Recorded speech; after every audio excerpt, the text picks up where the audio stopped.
Tumigil ka na. Ayoko nga. Nitong nakaraan, madalat na si Alice sa Scorpion Eye. Hindi na siya kilala ng mga tao. Tapos binibigyan niya ng oras yung pagdadala ng mga gamit. Lahat ng nagawa ng Scorpion Eye. Dahil lahat yun sa'yo. Kahit maghiwalay kayong dalawa, wala siyang dapat at makuha.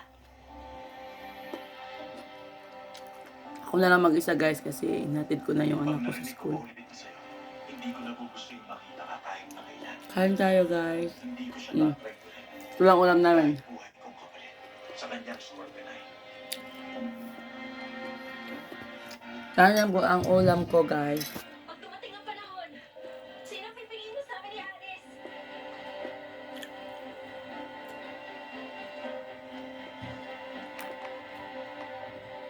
Niligtas niya ako noon. Nandito ko ngayon dahil sa kanya. Siya ang rason kung bakit mo ako kasama.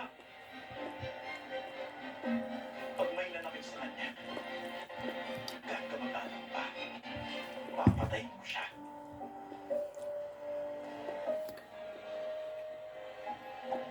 Dadating ang araw na malalaman mo kung sino sa amin ang damo lang at ang immortal.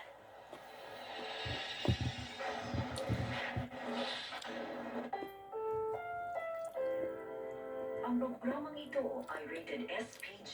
Striktong patnubay at gabay ng magulang ang kailangan. Maaaring imasiset ng tema, lengguwahe, karahasan, sexual, horror o droga na hindi angkop sa mga bata.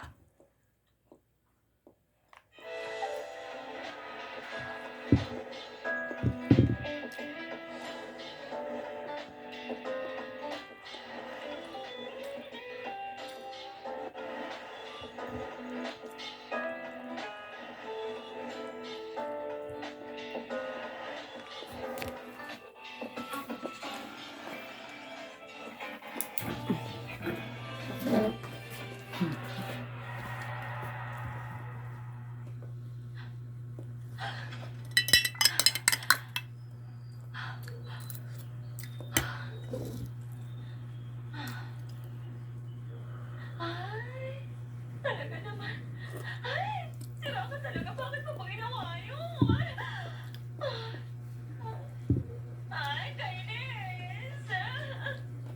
Kahapon, nagpakita yung exorcist.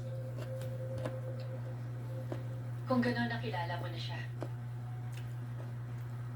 Bakit ba? Balang ka anak guys. Patayan? Ang mga goblin, dating tao. Ihatid ko pa mamaya. Nawasak Mga at 10. nadurog. Pag lumalim ng Doon lang kami lumalim ang mag sugat na yun, lunch sa school. nagiging goblin sila na puno ng poon. Kasi tipid-tipid tayo sa gas. Kaya matatakot ang mga tao sa mga tulad natin. Takot sa paghihiganti. Gusto lang namang maging tao ng mga goblin. Pero ayaw ng mga tao na may goblin sa paligid. Kaya pinapaalis nila ang mga goblin na nagpupunta sa mundo mo. Sila ang mga exorcist. Ilang henerasyon na silang pumapatay ng goblins. Kaya naman tayo, hindi pa rin natin magawang maging tao.